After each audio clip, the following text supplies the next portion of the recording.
Bismillahirrahmanirrahim. Nama saya Arisia dengan NIM 1803742. Izin untuk menyampaikan materi. 10 langkah untuk memelihara dan meningkatkan disiplin peserta didik. Yang pertama ada abaikan si pelanggar. Peserta didik seringkali berperilaku buruk atau melakukan pelanggaran untuk mendapatkan perhatian dari guru. Nah, baiknya guru di sini mengabaikan apa yang dilakukan si pelanggar ini agar apa? Agar pelanggar ini tidak merasa bahwa usaha yang dia lakukan untuk menarik perhatian guru gitu, itu tuh berhasil. Soalnya ketika guru itu terpancing emosi, marah gitu, itu tuh malah membuat anak tuh semakin gencar gitu, semakin semangat untuk berbuat keonaran atau melakukan pelanggaran gitu. Lalu yang kedua, mengirimkan pesan nonverbal. Guru dapat menggunakan bahasa tubuh dalam komunikasi dengan peserta didik. Bahasa tubuh ini contohnya itu seperti ketika ada peserta didik yang gaduh gitu, kita bisa menatap tajam mata peserta didik gitu, sehingga peserta didik itu merasa bahwa kita tuh sedang memperingatkan gitu dengan bahasa tubuh gitu. Lalu ada juga ketika peserta didik melakukan kegaduhan gitu, itu kita bisa melakukan gerakan menggelengkan kepala gitu. Atau dapat juga ketika KBM berlangsung atau pembelajaran sedang berlangsung, guru dapat berjalan-jalan di kelas gitu, ibaratnya ada di depan lalu berjalan ke belakang, berada di tengah-tengah gitu. Untuk apa? Agar peserta didik itu dapat tenang dan tidak melakukan pelanggaran itu sih, karena mereka merasa mereka tuh emang sedang diperhatikan gitu, seperti itu. Selanjutnya, yang ketiga, memberikan kartu perilaku. Guru dapat membuat kartu yang berwarna-warni yang berisikan pesan kepada peserta didik yang berperilaku buruk. Nah, kartunya itu seperti dalam PPT ya, contohnya. Berhenti dan pikirkanlah, kamu seharusnya bisa lebih sopan. Saya mau berbicara denganmu tentang hal ini nanti. Itu contoh kartunya ya. Kartunya itu dapat dibentuk berbagai macam bentuk juga boleh, terus berwarna-warni yang intinya tuh menarik gitu. Nah, ini tuh tujuannya buat apa? Karena ada beberapa peserta didik gitu yang emang bertipe visual atau kinestetik gitu, dan memungkinkan mereka itu untuk kurang kuat dalam merespon permintaan-permintaan verbal gitu. Jadi itu tuh gunanya buat anak-anak yang memang lebih ke tipe visual kinestetik gitu. Karena biasanya anak-anak yang seperti itu tuh apabila diberi arahan saja itu tuh masih kurang gitu, karena mereka tuh sering lupa dan besoknya tuh masih mengulangi lagi dan mengulanginya lagi gitu. Jadi baiknya itu dibuat kartu seperti itu. Nah, kalau kartu seperti ini dibuat dan diberikan kepada anak yang melakukan pelanggaran, namun anaknya itu malah membuang kartunya atau merobek kartunya atau malah semakin menjadi-jadi, itu maka bisa melakukan langkah berikutnya. Langkah berikutnya itu yang keempat, ajak berbicara cepat. Nah, kok ajak berbicara cepat sih? Nah, ajak berbicara cepat ini, guru ini mengajak siswa yang melakukan pelanggaran itu untuk keluar kelas sejenak. Memang sih biasanya kalau diajak keluar kelas sejenak itu yang anak-anak yang lain biasanya akan agak gaduh, terus ngintip-ngintip gitu, seperti itu. Tapi itu nggak apa-apa gitu. Bagi pelanggar itu ajak dulu keluar kelas sejenak di tempat yang agak jauh dari kelas gitu. Terus kita ajak untuk berbicara gitu, mengobrol gitu. Mengobrolnya ini tanyakan gitu, kenapa kamu melakukan pelanggaran tersebut gitu. Jadi tanyakan alasannya kenapa anak itu melakukan pelanggaran tersebut, sehingga kita tuh bisa memberi solusi gitu. Seumpamanya anaknya tuh merasa seperti ini, dan kita tuh bisa ngasih solusi bahwa harusnya tuh kayak gimana gitu.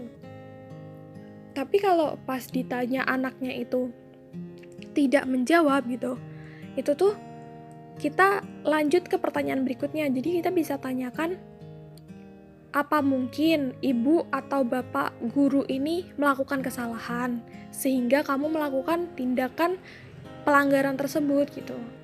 Kalau memang melakukan kesalahan, ibu minta maaf gitu. Jadi jangan pernah takut untuk meminta maaf bagi bapak atau ibu guru ya. Karena memang terkadang meminta maaf kepada anak itu juga perlu gitu. Jadi seumpamanya kalau anak merasa tidak nyaman karena perilaku kita yang apa atau mungkin kita melakukan kesalahan gitu, baiknya juga minta maaf gitu.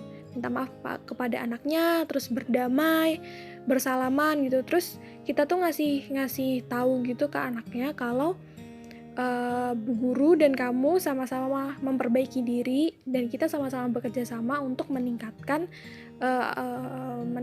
untuk menciptakan suasana kelas yang baik gitu dan nyaman tentunya. Jadi agar anaknya itu nyaman, terus gurunya juga enak buat mengajar pembelajaran gitu. Yang kelima, ambil waktu istirahat. Nah, di sini jika ada peserta didik yang tidak disiplin dalam kelas dan guru sudah mendisiplinkannya, tetapi tidak dihiraukan, maka guru dapat pergi keluar kelas sejenak agar semua peserta didik dapat berpikir. Nah, ini tuh tujuannya apa? Tujuannya tuh buat menyadarkan gitu peserta didik secara hati nurani gitu bahwa yang dia lakuin itu salah gitu. Jadi dia bisa mengintrospeksi diri gitu. Anak-anak tuh bisa mengintrospeksi diri bahwa apa yang mereka lakukan saat itu tuh salah gitu. Dan guru ini dapat istilahnya mah keluar kelas sejenak gitu. Jadi bukan berarti dia meninggalkan kewajibannya untuk mengajar dan sebagainya, enggak. Hanya untuk keluar kelas sejenak di depan kelas, duduk atau mungkin berdiri gitu. Intinya mah keluar kelas sejenak gitu. Terus yang terakhir itu telepon orang tua si pelaku. Itu apabila murid yang melakukan pelanggaran ini udah benar-benar gak bisa dikasih tahu ataupun gak bisa diajak untuk berubah sikap menjadi lebih baik gitu. Benar-benar semua usaha guru itu secara maksimal tuh udah gagal semuanya, itu bisa memilih opsi untuk telepon orang tua si pelaku. Tujuannya buat apa? Tujuannya untuk memberitahukan gitu kepada orang tua pelaku bahwa anak ibu tuh melakukan ini dalam kelas itu. Dia tuh melanggar tindak disiplin yang apa, terus dia tuh melakukan apa kayak gitu. Nah, dari situ guru ini mengajak orang tua pelaku, orang tua anak yang melakukan pelanggaran ini untuk sama-sama gitu bekerja sama untuk memperbaiki sifat atau apa yang dilakukan anak tersebut gitu, sehingga anak tersebut ini dapat memperbaiki diri gitu, menjadi lebih disiplin dan tidak melakukan keonaran ataupun pelanggaran lagi. Seperti itu. Sekian, mungkin selanjutnya dapat disampaikan oleh teman saya. Bismillahirrahmanirrahim. Izin melanjutkan materi selanjutnya.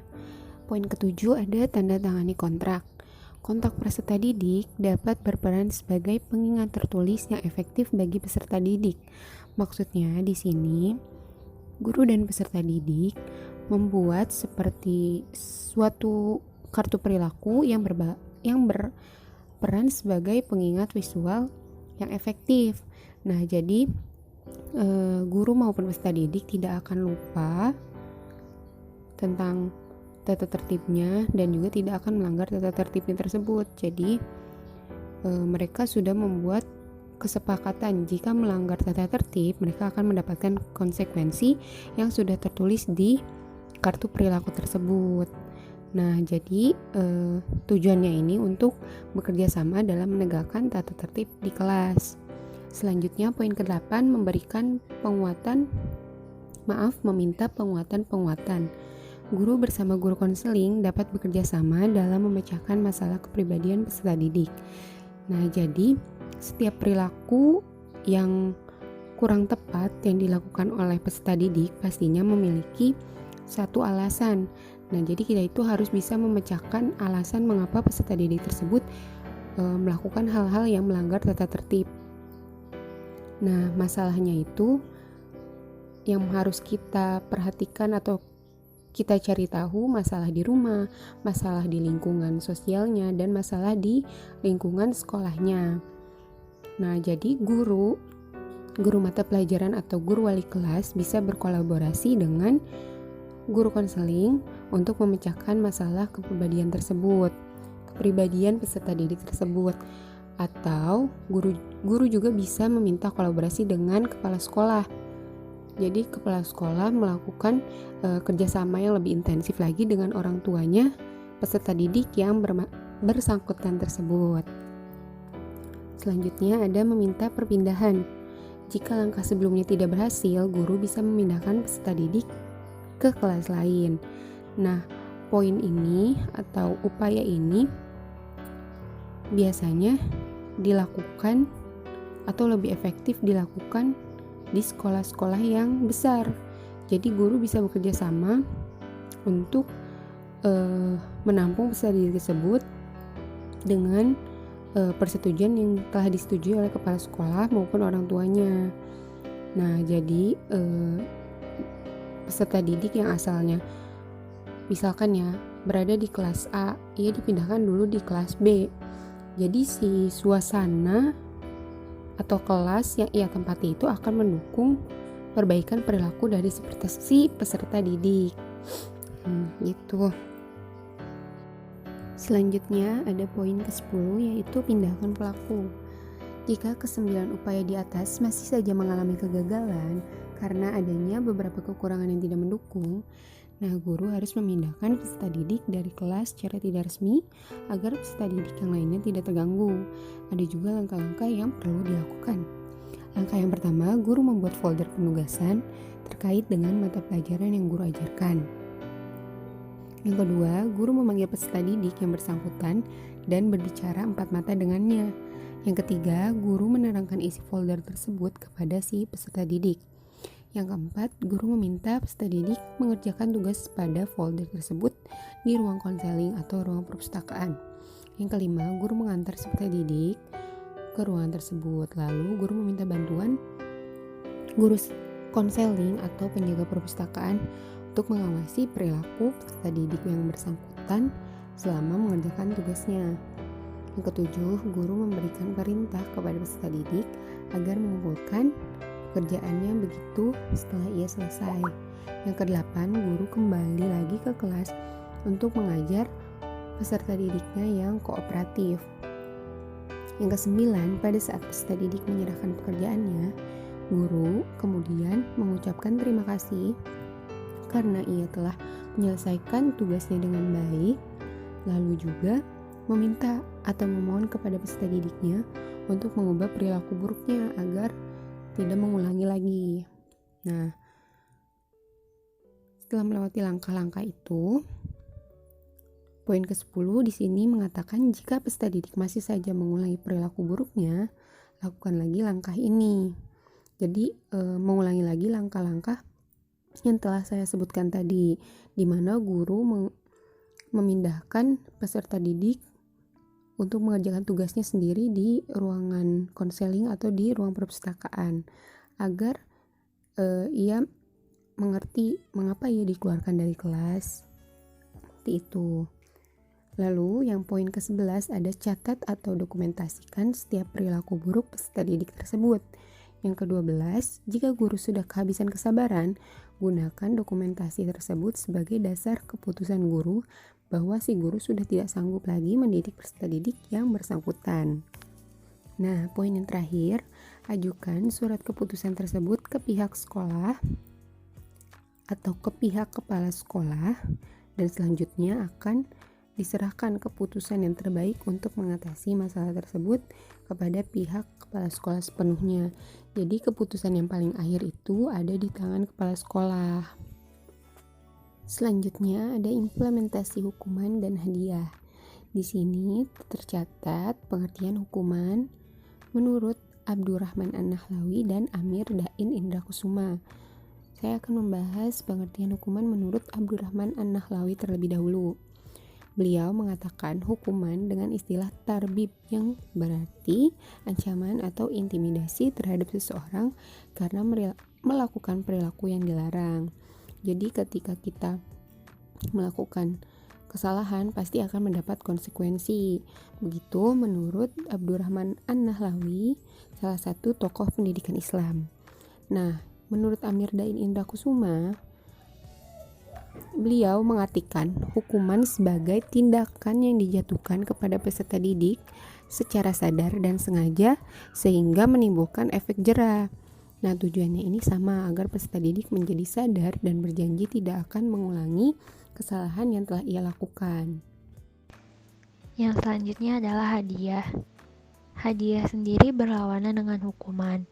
Hadiah merupakan kenang-kenangan, penghargaan, dan penghormatan. Hadiah juga dapat berarti ganjaran yang diartikan sebagai upaya memberikan sesuatu yang menyenangkan atau penghargaan bagi peserta didik yang berprestasi, baik dalam belajar maupun berperilaku. Melalui pemberian hadiah, diharapkan peserta didik dapat mempertahankan bahkan meningkatkan lagi prestasinya. Jadi, dapat disimpulkan bahwa dalam konteks manajemen kelas, hadiah adalah upaya guru secara sadar dan disengaja untuk memberikan sesuatu yang menyenangkan kepada peserta didiknya yang berperilaku sesuai dengan tata tertib kelas agar ia dapat mempertahankan perilaku baiknya tersebut. Selanjutnya ada macam-macam hukuman. Yang pertama adalah menatap tajam peserta didik. Jika seorang atau beberapa peserta didik yang melanggar tata tertib di kelas, guru dapat memberikan hukuman yang paling ringan, yaitu dengan menatap tajam ke arah peserta didik yang melanggar, kemudian mendiamkannya. Lalu, selanjutnya yang kedua ada menegur peserta didik. Kemudian, jika setelah guru menatap tajam ke arah peserta didik, tapi tidak ada perbaikan perilaku dari peserta didik tersebut, guru dapat menegur atau memperingatkan peserta didiknya untuk tidak melakukan perilaku buruk tersebut dengan bahasa yang lugas, singkat, misalnya, diam, duduk yang tenang, perhatikan baik-baik. Lalu, ada menghilangkan privilege. Guru yang sudah menatap tajam dan menegur, tetapi masih saja peserta didik melakukan pelanggaran, barulah guru dapat menghilangkan hak-hak istimewa atau privilege si peserta didik tersebut. Semisal, tidak boleh mengikuti pelajaran untuk beberapa saat, tidak boleh mengikuti ulangan, dan sebagainya. Lalu, ada penahanan di kelas. Guru dapat menghukum peserta didiknya yang melanggar tata tertib di kelas dengan menahannya di dalam kelas. Biasanya guru memanggil peserta didik yang bersangkutan kemudian memintanya untuk berdiri di depan kelas, di depan peserta didik yang lainnya selama pelajaran berlangsung. Lalu ada hukuman badan. Nah, hukuman badan ini misalnya itu mencubit, menjewer, dan sebagainya. Sebaiknya guru dapat menghindari pemberian hukuman badan ini karena tidak menutup kemungkinan bahwa hal tersebut dapat menimbulkan cedera, bahkan dapat membuat sakit hati yang sangat bagi peserta didik tersebut. Jika cedera tubuh terlihat dapat diobati dengan mudah, namun apabila sakit hati itu sukar untuk diobatinya. Lalu memberikan skor atau pelanggaran, memberikan skor pelanggaran, skorsing. Menurut hukuman yang dapat diberikan kepada peserta didik dengan memberikan skor pelanggaran, misalnya penyekoran tersebut diatur dengan kriteria-kriteria dan prosedur-prosedur tertentu. Untuk dapat menerapkan hukuman jenis ini, guru beserta bekerja sama dengan para perwakilan peserta didik untuk menentukan kriteria pemberian skor dan prosedur pemberiannya, kemudian mensosialisasikannya. Seperti ibu bekerja sama dengan para murid, guru bekerja sama dengan para muridnya untuk menyepakati suatu kesepakatan pelanggaran yang apabila murid melanggar hal tersebut, maka akan diberikan hukuman yang sesuai dengan perjanjian tersebut. Selanjutnya ada cara memberikan hukuman dan hadiah. Yang pertama adalah cara memberikan hukuman. Menurut Ngalim Purwanto, ia memberikan 6 cara yang dapat digunakan oleh guru sebagai manajer kelas saat memberikan hukuman kepada peserta didik. Yang pertama, guru harus menghukum kesalahan-kesalahan yang benar-benar terjadi jika ia sudah tidak menemukan jalan lain untuk mendisiplinkan peserta didik. Yang kedua, guru menghindari tindakan mengancam dan menakut-nakuti. Jika peserta didik diancam dan merasakan ketakutan, yang ada malah peserta didik akan enggan belajar di kelas. Rasa takut juga tidak menginsafkan atau membangkitkan hasrat peserta didik untuk memperbaiki diri. Lalu yang ketiga, saat menghukum, hendaknya guru berperasaan halus. Pada saat menghukum, sebaiknya guru tidak menghukum peserta didik di hadapan banyak orang. Jangan menghukum saat guru marah atau terdorong oleh keangkuhan atau perasaan-perasaan negatif lainnya. Yang keempat, dalam menghukum, guru hendaknya bersikap adil. Ini berarti bahwa guru tidak membeda-bedakan peserta didiknya dalam memberikan hukuman. Hukuman yang guru berikan sepadan dengan kesalahan yang dilakukan oleh peserta didik. Hukuman diberikan dengan cara menyesuaikan kepribadian peserta didik. Lalu yang kelima, hukuman dan pelanggaran sebaiknya harus ada hubungannya. Misal mengotori kelas, maka hukumannya membersihkannya. Lalu yang keenam ada hukuman yang diberikan guru hendaknya dapat menimbulkan rasa tanggung jawab kepada peserta didik. Ada peserta didik yang cepat menyadari kesalahannya, tetapi ada juga peserta didik yang tidak cepat menyadari kesalahannya atau sulit mengakui kesalahan tersebut, bahkan melempar kesalahan tersebut kepada yang lainnya. Ia tidak berani mempertanggungjawabkan perbuatannya. Situasi semacam ini merupakan suatu kesempatan yang harus dipergunakan oleh guru untuk mengajarkan kepada peserta didik bahwa mereka harus senantiasa berani memikul tanggung jawab atas segala perbuatan yang dilakukannya. Selanjutnya ada cara pemberian hadiah. Tentu berbeda dengan hukuman ya, tapi ada beberapa hal yang harus diperhatikan oleh guru dalam memberikan hadiah kepada peserta didik. Yang pertama adalah untuk memberikan hadiah yang mendidik, guru harus mengenal betul peserta didik dan mengerti bagaimana caranya menghargai mereka dengan tepat. Hadiah yang diberikan oleh guru kepada peserta didik menjadi tidak bermakna jika tidak sesuai dengan yang disenangi oleh peserta didiknya. Alhasil, hadiah yang salah atau tidak tepat tidak akan membawa akibat yang diinginkan oleh guru tersebut. Yang kedua adalah hadiah yang diberikan kepada peserta didik hendaknya tidak menimbulkan iri hati atau cemburu bagi peserta didik lainnya yang merasa perilakunya juga tertib atau lebih baik darinya, tapi tidak mendapatkan hadiah gitu. Yang ketiga, memberi hadiah hendaklah hemat. Jika terlalu sering memberikan hadiah akan menjadi kurang bermakna juga bagi peserta didik. Yang keempat adalah janganlah memberi hadiah dengan menjanjikan terlebih dahulu sebelum peserta didik menunjukkan perilaku baiknya.